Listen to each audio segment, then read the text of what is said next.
up, my man? Kuya Ariel TV is back for today's videos. This is my second video for kunting kalamlaman by Kuya Ariel TV.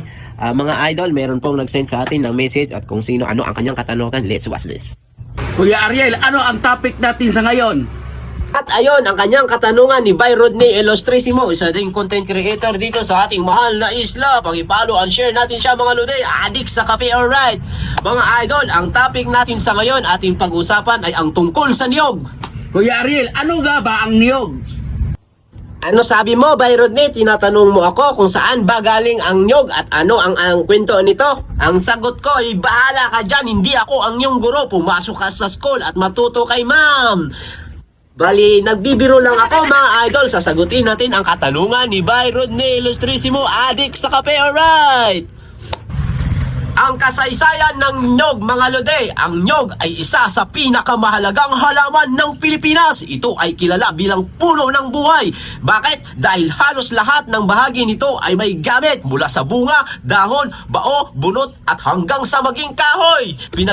Pinagmulan nito, mga idol, ay pinaniniwalaang nagmula sa mga tropical na rehiyon ng Timog Silangang Asya at sa mga isla sa karagatang Pasifiko.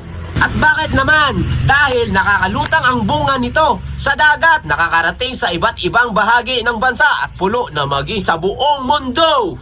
At dito sa Pilipinas, mga idol, bago pa man dumating ang mga Kastila noong ika-16 na siglo, ginagamit na ng mga sinaunang Pilipino ang nyog bilang pagkain at inumin, langis para sa pagluluto at panggagamot, at materyales sa paggawa ng bahay, gatong at kagamitan sa bahay.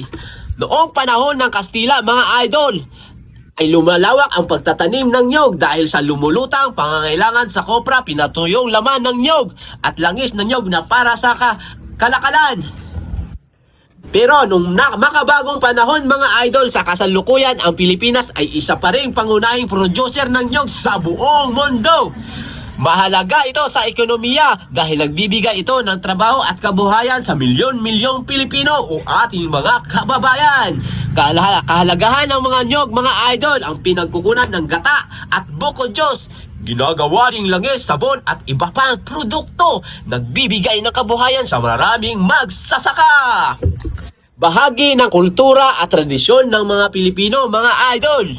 Ang kahalagahan ng nyog ay napaka-importante sa ating kalakalan. Again, mga idol, ang kawikaan, ang nyog ay puno ng buhay sapagkat walang nasasayang sa bawat bahagi nito. And once again, before this videos end, I'm Kuya Ariel TV, spreading love and God bless to everyone. And before this videos end, I'm Kuya Ariel